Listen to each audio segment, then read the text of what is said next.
जी students, अस्सलाम वालेकुम। I am sir Shafiq. As you know, आज का हमारा लेक्चर है कि choose the correct option according to the grammar. Grammar के इतबार से जो चीज़ें हमने करेक्ट वन ऑप्शंस नीचे आपको पता है 4 दी हुई होती हैं, उनमें से एक जो है 1 of the 4 is the correct.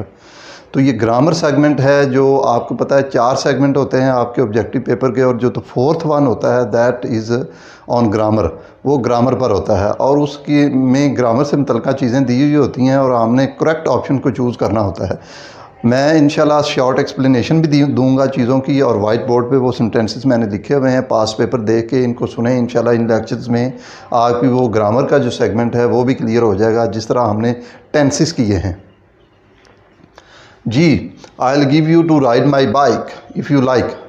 अगर तुम्हें पसंद है तो मैं राइड करने के लिए अपनी बाइक आपको दूंगा। इसमें उसने पूछा ये है कि ये टाइप कौन सी है सेंटेंस की, कंडीशनल है, इंटेरोगेटिव है, असर्टिव है या नेगेटिव है। भाई इसमें इफ़ आया है तो ये कंडीशनल टाइप है और ये टाइप 1 है कंडीशनल सेंटेंसेस की। और टाइप 1 पे डिटेल समझने के लिए, आप अगर डिटेल में समझना चाहते हैं टाइप 1 कंडीशनल टाइप 1 को, तो आप वीडियो लेक्चर मेरा जो रिकॉर्डेड है यूट्यूब पे इंग्लिश पब्लिक चैनल पे, आप वहाँ पे जाएं और इंशाल्लाह आपको डिटेल वहाँ से ये मिल जाएगी। मैंने इस पर एक डिटेल्ड लेक्चर जो है वीडियो लेक्चर रिकॉर्ड किया हुआ है कंडीशनल टाइप 1 पे, 2 पे, 3 पे और इवन टाइप 0 पे भी किया हुआ है। जी, शी वाज सिंगिंग ब्यूटीफुली, ये एडवर्ब ऑफ टाइम है, मैनर है, फ्रीक्वेंसी है, प्लेस है। बेटा ये एडवर्ब ऑफ मैनर है। ब्यूटीफुल जो है वो shows manner, how she is singing, कि वो कैसे गा रही है, तो ये मैनर शो कर रहा है। ब्यूटीफुल जो एडवर्ब है ये एक एडवर्ब है और ये मैनर शो कर रहा है। He began knocking at the door violently, यहाँ पे एट की प्रेपोजिशन जो है वो करेक्ट वन है। नॉक एट होता है दरवाजे पर दस्तक देना, तो नॉक के साथ हम प्रेपोजिशन एट की लाएंगे। ये मैंने दीगर ऑप्शंस जो हैं प्रेपोजिशंस की, उनको मैंने क्रॉस कर दिया है। करेक्ट वन जो है ये अंडरलाइन भी की हुई है और इसको टिक भी किया हुआ है। नीचे है I like to see smiling face, मैं मुस्कुराता हुआ चेहरा देखना पसंद करता हूँ। तो ये फेस नाउन है, साथ में स्माइलिंग आया, ये एडजेक्टिव है। तो वैसे भी एडजेक्टिव की डेफिनेशन क्या है कि adjective is a word which adds something to the meaning of a noun. जो नाउन के मानी में इजाफा करने वाला लफ्ज़ हो उसको हम एडजेक्टिव कहते हैं। तो ये जो फेस है ये नाउन है, उसके मानी में इजाफा स्माइलिंग ने किया है, तो ये स्माइलिंग जो है वो एडजेक्टिव है। तो एडवर्ब भी नहीं है, ये एडजेक्टिव है, इसको अंडरलाइन भी किया हुआ और टिक भी किया हुआ, पर नाउन भी नहीं है और ये प्रेपोजिशन भी नहीं है। जी, डिनर वाज गुड, भी गुड एडजेक्टिव है तो ये ऑप्शन लगाई हुई है। गुड, बेटर, बेस्ट ये एडजेक्टिव्स हैं, ठीक है। और लेकिन उनको आगे कंपैरेटिव डिग्री है, सुपरलेटिव डिग्री है, उस डिटेल में मैं नहीं जाना चाहता, लेकिन गुड जो है वो एडजेक्टिव है। तो ये dinner was good, good adjective option को टिक किया हुआ है। कंपैरेटिव डिग्री नहीं है, ये एडवर्ब भी नहीं है, सुपरलेटिव डिग्री भी नहीं है। वो तो बेटर होगा, फिर बेस्ट होगा सुपरलेटिव डिग्री, और बेटर जो है वो कंपैरेटिव डिग्री होगी, और जो गुड है ये एडजेक्टिव है और पॉजिटिव डिग्री है। लेकिन डिग्री के एतबार से लें तो ये पॉजिटिव डिग्री भी की ऑप्शन आ जाए तो वो भी ठीक है, एडजेक्टिव की आ जाए तो वो भी ठीक है। जंपिंग इज़ फन, जी फर्स्ट फॉर्म प्लस ING हो तो ये जेरेंड बन जाता है, और ये जेरेंड है बतौर नाउन, इसका रोल है यहाँ पे। जेरेंड जो है ये जेरेंड है, फर्स्ट फॉर्म है plus ING। Jumping is fun, जी ये कौन सा है? जेरेंड है, प्रेजेंट पार्टिसिपल है, इंडेफिनेट है, पास्ट पार्टिसिपल नहीं, पार्टिसिपल है। तो ये gerund one, the option of gerund is the correct one. She is more beautiful, वो ज़्यादा खूबसूरत है, तो ये मोर जो है ये डिग्री है बेटा। The underlined word is degree है, पर्सन है, नाउन है, नंबर है, बेटा ये डिग्री है। मोर जो है ये एक्चुअली कंपैरेटिव डिग्री है, तो ये डिग्री वाली ऑप्शन जो है करेक्ट है। इसको टिक भी किया हुआ है और इसको अंडरलाइन भी किया हुआ है। जी बेटा, he came after the night had fallen, वो रात होने के बाद, यानी कि जब रात हो चुकी थी तो वो आया। तो ये उसने पूछा ये है कि एडवर्ब क्लास ऑफ टाइम है, कंडीशन है, प्लेस है, रीज़न है। बेटा ये जो आफ्टर है, बिफोर है, ये टाइम को शो करते हैं। तो ये सिंपली बात यही बन रही है कि एडवर्ब क्लास ऑफ टाइम बन रहा है। दोबारा सुन लें, आफ्टर आ जाए या बिफोर आ जाए या व्हेन आ जाए, ये 3 ऐसी प्रेपोजिशंस हैं कि जहाँ पे इनका इस्तेमाल होगा ये टाइम को शो करते हैं। आफ्टर भी टाइम को शो करेगा, बिफोर भी टाइम को शो करेगा, व्हेन भी टाइम को शो करेगा, ठीक है। तो और ये एडवर्ब क्लास ऑफ टाइम है।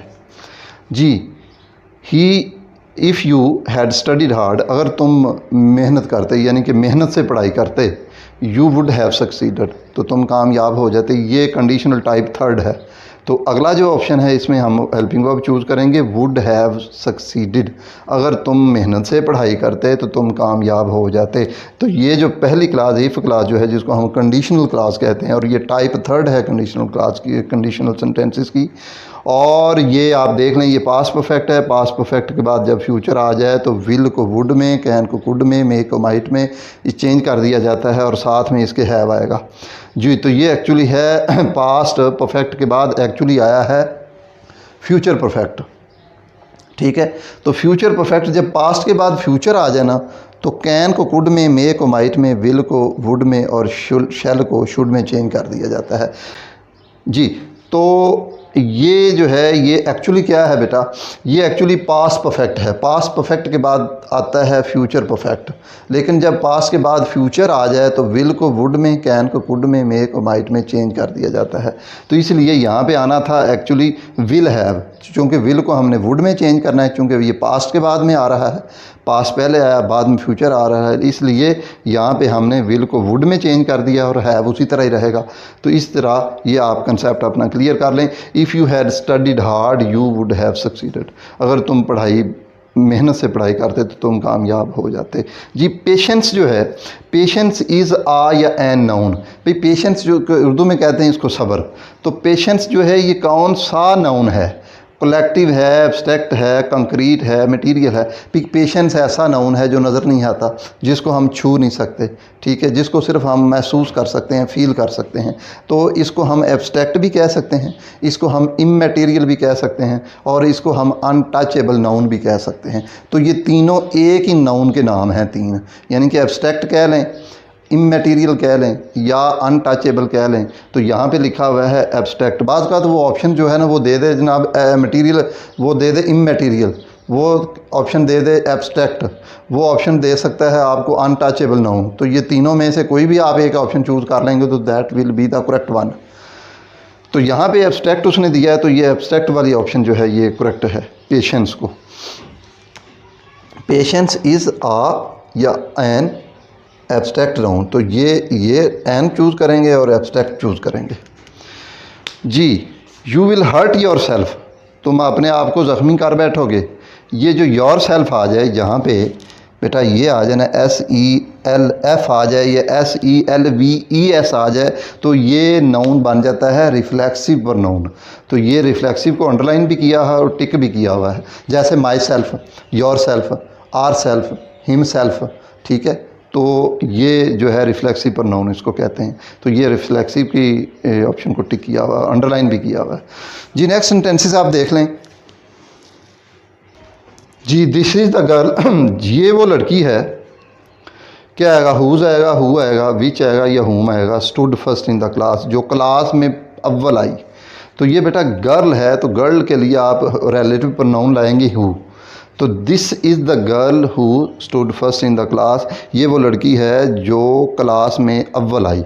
तो ये हु जो है ना ये असल में यहाँ पे आएगा हु, ये उसका रिलेटिव प्रोनाउन है ये वाला, ठीक है। और ये इसको रेफ़र कर रहा है, गर्ल के लिए ये आया है। गर्ल उसकी एंटीसीडेंट है, यानी कि उसका एंटीसीडेंट और रिलेटिव प्रोनाउन दोनों को स्प्लिट नहीं करेंगे, सेपरेट नहीं करेंगे, दोनों को इकट्ठा लिखेंगे। गर्ल को और रिलेटिव प्रोनाउन को, इन दोनों को आप अलग अलग नहीं कर सकते, इनके दरमियान कोई वर्ड नहीं आएगा। ये वन आफ्टर अनदर इस्तेमाल होते हैं, यानी कि एक के बाद दूसरा। पहले एंटीसीडेंट आएगा, फिर उसके बाद उसका रिलेटिव प्रोनाउन आएगा। जैसे ये भाई गर्ल जो है ये एंटीसीडेंट है और जो हु है ये रिलेटिव प्रोनाउन है। तो ये हु वाली ऑप्शन जो है ये ठीक है। द डॉग सेट, कुत्ता जो था वो बैठा जी बिसाइड द मास्टर, जी अपने मास्टर, अपने मालिक के पहलू में या अपने मालिक के साथ। तो यहाँ पे बिसाइड बतौर प्रेपोजिशन आया है, तो ये बिसाइड वाली ऑप्शन जो है ये करेक्ट है। Have cold the night is, कितनी ठंडी रात है। बेटा ये एक्सक्लेमेशन मार्क है, ये जो है ये एक्सक्लेमेशन मार्क है और ये शो कर रहा है कि सेंटेंस हमारा एक्सक्लेमेटरी है। तो यहाँ पे असर्टिव नहीं है, S stands for sentence. Exclamatory sentence है, ये मैंने अंडरलाइन भी किया और इसको टिक भी कर दिया है। जब ये मार्क आ जाए जिसको एक्सक्लेमेशन मार्क कहते हैं तो सेंटेंस एक्सक्लेमेटरी होता है। तो ये थी बेटा ऑप्शंस जो हमने अपनी ग्रामर के अतबार से करेक्ट ऑप्शन को चूज़ करना था। इस पर मैं इंशाल्लाह 3-4 लेक्चर दूंगा, वो चारों लेक्चर आप इंशाल्लाह सुने तो आपका ये जो सेगमेंट है 4th 1 आखिरी जो सेगमेंट आपका होता है ऑप्शन ऑब्जेक्टिव पेपर के हवाले से, वो इंशाल्लाह आपको क्लियर हो जाएगा। मज़ीद आपको मज़ीद बुक्स देखने की ज़रूरत नहीं है, आप ये वीडियो लेक्चर सुने, इंशाल्लाह आपका ग्रामर का जो सेगमेंट है ना चौथा जो 4th 1 है उसमें लिखा हुआ होता है ऊपर कि choose the correct option according to the grammar, वो इंशाल्लाह क्लियर हो जाएगा। अगला लेक्चर भी इसका इंशाल्लाह जल्द आ जाएगा, उसको भी आप सुन लीजिएगा। इसको मैंने नाम दिया है लेक्चर नंबर 1। जी स्टूडेंट्स, अस्सलाम वालेकुम, I am sir Shafiq. As you know, आज मैं सेकंड लेक्चर डिलीवर करने लगा हूँ choose the correct option according to the grammar के हवाले से। आपको पता है आपका 19 मार्क्स का ऑब्जेक्टिव पेपर है, उसमें जो आखिरी सेगमेंट है 4th 1 उसके ऊपर लिखा हुआ होता है कि choose the correct option according to the grammar. उसका लेक्चर नंबर 1 तो मेरा डिलीवर हो चुका है और ये लेक्चर नंबर 2 है। इंशाल्लाह टोटल उसके 4 लेक्चर होंगे, वो आप सुने, वो सेगमेंट आपको क्लियर हो जाएगा। मज़ीद बुक्स देखने की और या नोट्स या हेल्पिंग नोट्स जो हैं वो देखने की ज़रूरत नहीं है। आप ये ऑप्शंस के लिए यानी कि choose the correct option according to the grammar के हवाले से इंशाल्लाह आप ये 4 लेक्चर जो हैं ये सुन लें। मज़ीद आपको हेल्पिंग मटेरियल देखने की कोई ज़रूरत नहीं होगी। जी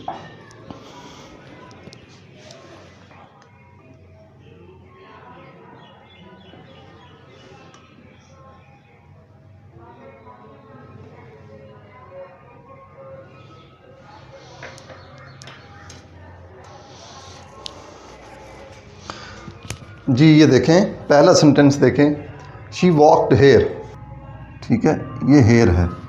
तो ऑप्शन उसने क्या दिया हुआ है कि एडवर्ब ऑफ, ये जो अंडरलाइन वर्ड है ये एडवर्ब ऑफ प्लेस है, टाइम है, मैनर है, फ्रीक्वेंसी है। भाई हेयर हो या देर हो, ये दोनों ही जो हैं एडवर्ब ऑफ प्लेस हैं, ठीक है। ये एडवर्ब ऑफ प्लेस के ऑप्शन को टिक भी किया हुआ है और अंडरलाइन भी किया हुआ है।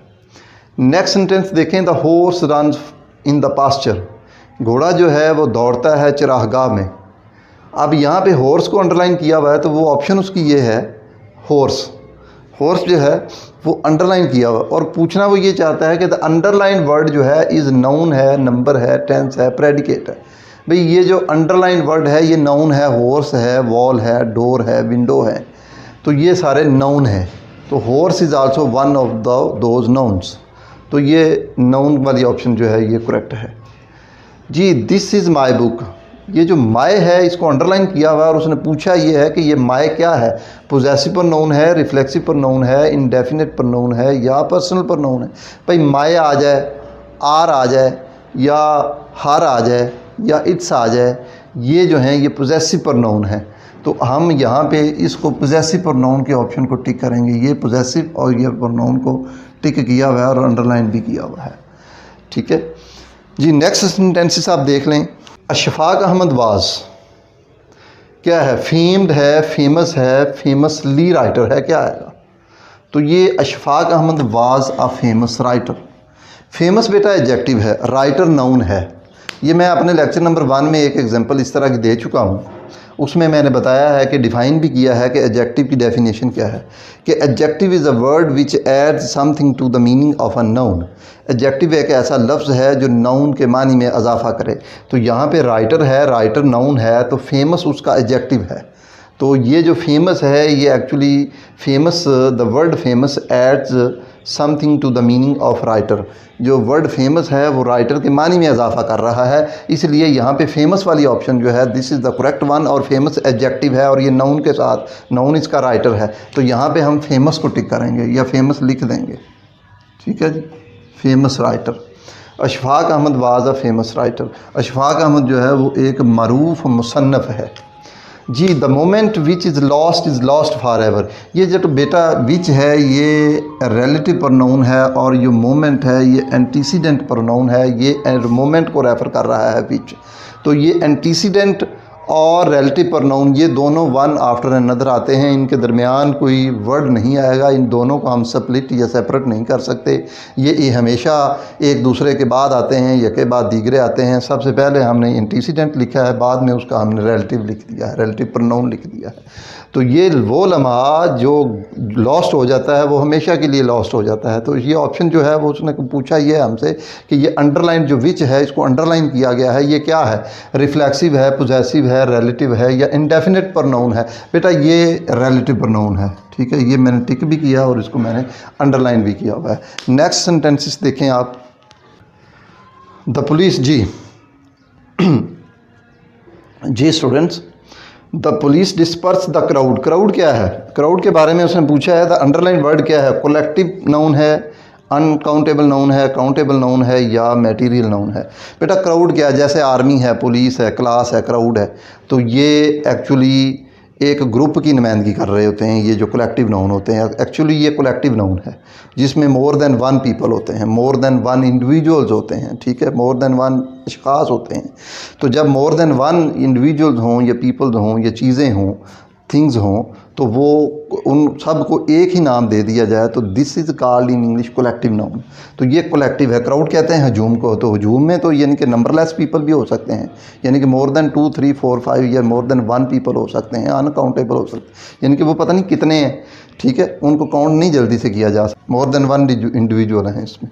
जिस तरह क्लास है, आर्मी है, पुलिस है, इसी तरह क्राउड है। नेक्स्ट है यू आर अ डॉक्टर। भाई यू क्या है? यू नाउन है, प्रोनाउन है, क्या है? बेटा यू जो है ये सेकंड पर्सनल प्रोनाउन है, इसको मैंने टिक कर दिया है यू को। और ये फर्स्ट पर्सनल प्रोनाउन नहीं है, ये सेकंड पर्सनल प्रोनाउन है। अंडरलाइन भी किया और टिक भी कर दिया। He proved a line in the fight. लड़ाई में उसने अपने आप को एक शेर साबित किया। ये बेटा मेटाफर है। मेटाफर कहते हैं इस्तार, यानी कि बोरो लेना, किसी चीज़ को बोरो ले लेना, उधार ले लेना। अगर तो यहाँ पे होता है एज या लाइक का लफ्ज़, तो फिर सिमली हमारी होनी थी, ये वाली, ये फिर तो होना था तशबीह, जिसको इंग्लिश में कहते हैं सिमली। तो ये है मेटाफर। उसने उसको डायरेक्ट कह दिया है कि वो शेर उसने साबित किया अपने आप को, या उसने ये नहीं कहा कि उसने अपने आप को शेर की तरह का साबित किया या शेर जैसा साबित किया। अगर वो कहता तो फिर वो सिमली हो जानी थी। इंग्लिश में उसको, उर्दू में उसको तशबीह कहते हैं, इंग्लिश में उसको सिमली कहा जाता है, लेकिन ये मेटाफर है। तो यहाँ पे मेटाफर का मान क्या होता है? मुस्तार लेना, उधार लेना। ये उर्दू में भी ये चीज़ें आती हैं ग्रामर में। तो ये जो है ना, इसमें सिमली नहीं है, इमेजरी भी नहीं है, इलिट्रेशन भी नहीं है, ये मेटाफर है एक्चुअली। तो मेटाफर किसको कहते हैं? यानी कि आप ये नहीं कहते कि वो शेर की तरह का है या शेर जैसा बहादुर है या शेर की तरह का बहादुर है, नहीं, आप उसे डायरेक्ट कह देते हैं कि वो शेर है। तो जब आप किसी को डायरेक्ट कह दें, ठीक है, उसकी क्वालिटी के साथ या किसी चीज़ की खूबी या खूबी के साथ आप किसी शख्स को या किसी चीज़ को जब डायरेक्ट ही उसको अटैच कर देते हैं, तो इस सेंस में वो मेटाफर बन जाता है। He is rich yet he is not happy. वो अमीर है लेकिन फिर भी खुश नहीं है। यहाँ पे येट क्या है? This is a compound sentence है। S stands for sentence. Compound sentence है, सिंपल सेंटेंस है, कॉम्प्लेक्स सेंटेंस है। बेटा येट जो है ये एक्चुअली एक कंपाउंड सेंटेंस है। और ये कंपाउंड सेंटेंस कैसे है? ये एक एक्रोनिम है, मैं आपको बता देता हूँ, जिसको कहते हैं FANBOYS. F stands for, A stands for and, N stands for nor, B stands for but, O stands for or, Y stands for yet, S stands for so. तो ये 7 जो हैं ये कोऑर्डिनेटिव कंजक्शंस हैं जो independent classes को join करने के लिए यूज़ की जाती हैं। और जब ये आ जाएं तो आप बग़ैर सोचे समझें कि ये सेंटेंस जो है ये कंपाउंड सेंटेंस है। तो yet is also one out of the 7। तो उन 7 में से येट भी एक है, लिहाजा ये कंपाउंड सेंटेंस आएगा, ये वाला, ये। और ये भी आपने एक अहम पॉइंट याद रखना है कि कंपाउंड सेंटेंसेस 2 भी हो सकते हैं, यानी कि मोर देन 2 या मोर देन 3 भी हो सकते हैं। मोर देन 1 तो ज़रूर होंगे ना, 2 हो सकते हैं, 3 हो सकते हैं, 4 हो सकते हैं। उनको मिलाने के लिए जो कंजक्शन यूज़ करेंगे वो कोऑर्डिनेटिव कंजक्शंस होंगी। और वो एक और बात का ख्याल रखना है कि वो सेंटेंस जो हैं वो इंडिपेंडेंट सेंटेंसेस हों, क्योंकि ये जो कोऑर्डिनेटिव कंजक्शंस हैं ये इंडिपेंडेंट सेंटेंसेस को ज्वाइन करने के लिए यूज़ होती हैं। तो ये दोनों इंडिपेंडेंट सेंटेंसेस हैं, यानी कि he is not happy, this is also an independent sentence. He is rich, this is it is also an independent sentence. तो येट ने दोनों इंडिपेंडेंट सेंटेंसेस को ज्वाइन कर दिया है, ये इस येट ने। तो ये जब दोनों इंडिपेंडेंट सेंटेंसेस को येट ने ज्वाइन कर दिया है तो अब ज्वाइनिंग के बाद ये कंपाउंड सेंटेंस बन गया है। नेक्स्ट सेंटेंस है he is the tallest in the class, वो क्लास में सबसे लंबा है। तो ये दी क्या है भाई, दी जो है ये डेफिनेट आर्टिकल है, ठीक है। कौन सा है, डेफिनेट आर्टिकल है या इनडेफिनेट आर्टिकल है? भाई उसने उसको महदूद कर दिया है कि वही है जो सबसे लंबा है, तो ये डेफिनेट है। तो दी जो है ये पर्टिकुलराइज कर दिया, उसने पर्टिकुलराइज कर दिया उसको ही को, और दी जो है इस सेंस में हम इसको डेफिनेट आर्टिकल कहेंगे। जी why don't you go along with your brother, तुम क्यों नहीं अपने भाई के साथ जाते? ये अलॉन्ग के साथ प्रेपोजिशन विद की आती है हमेशा, ये आपने याद रखना है, अलॉन्ग विद होता है। तो ये this is the correct option, ये इसको अंडरलाइन भी किया हुआ है और टिक भी किया हुआ है। Which of the following is a phrase, इनमें से कौन सी फ्रेज़ है? ये बेटा लिखा हुआ है कि it is of no use, फिर लिखा हुआ है ही इज़ वेल, फिर लिखा हुआ है इन एन अनवाइज मैनर, फिर लिखा हुआ है over there hangs the great dark bell. बेटा जो फ्रेज़ है उसको डिफ़ाइन, सिंपल डेफिनेशन उसकी ये है कि a group of words more than two, ठीक है। मोर देन वन भी हो सकते हैं, मोर देन टू भी हो सकते हैं, लेकिन उसमें वर्ब या हेल्पिंग वर्ब नहीं होता। तो इसमें तो देखें आप, ये हेल्पिंग वर्ब आ गया है, यहाँ पे भी हेल्पिंग वर्ब आ गया है, यहाँ पे वर्ब आ गया है। तो ये तीनों ऑप्शन जो है ना, ये वाली ऑप्शन, ये ठीक है, ये और फिर ये वाली, ये सेंटेंसेस हैं, ये भी सेंटेंस है, ठीक है, ये भी। तो ये वाली ऑप्शन जो है ना फ्रेज़, ठीक है, इन एन अनवाइज मैनर, ये मैंने इसको टिक किया हुआ है। तो इन एन अनवाइज मैनर, इस फ्रेज़ में कितने वर्ड हैं? 1 2 3 4 वर्ड पर मुश्तमिल ये एक फ्रेज़ है, और इसमें देखें कोई वर्ब नहीं है, कोई हेल्पिंग वर्ब नहीं है। तो ये आपने याद रखना है कि फ्रेज़ हमेशा ग्रुप ऑफ वर्ड वो वाला होता है जिसमें ना वर्ब हो ना हेल्पिंग वर्ब हो, उसमें सेंटेंस लाइक कोई चीज़ ना हो, सेंटेंस की तरह यानी कि जुमले की तरह की कोई चीज़ ना हो, फिर वो फ्रेज़ बनेगी। फ्रेज़ लंबी भी हो सकती है, और phrase that one can also be the short one, उस छोटी भी हो सकती है, 2 वर्ड पर मुश्तमिल भी हो सकती है। फ्रेज़ जो है मोर देन 5 6 7 इवन 8 वर्ड पर मुश्तमिल भी फ्रेज़ जो है लॉन्ग हो सकती है। ओके स्टूडेंट, ये आज हमारा लेक्चर नंबर 2 था, choose the correct option according to the grammar. इंशाल्लाह जल्द ही आप लेक्चर नंबर 3 भी इंशाल्लाह सुनेंगे, वीडियो उसकी भी रिकॉर्ड हो जाएगी और इंशाल्लाह आप उसको भी सुनिएगा। ओके, अल्लाह हाफिज़।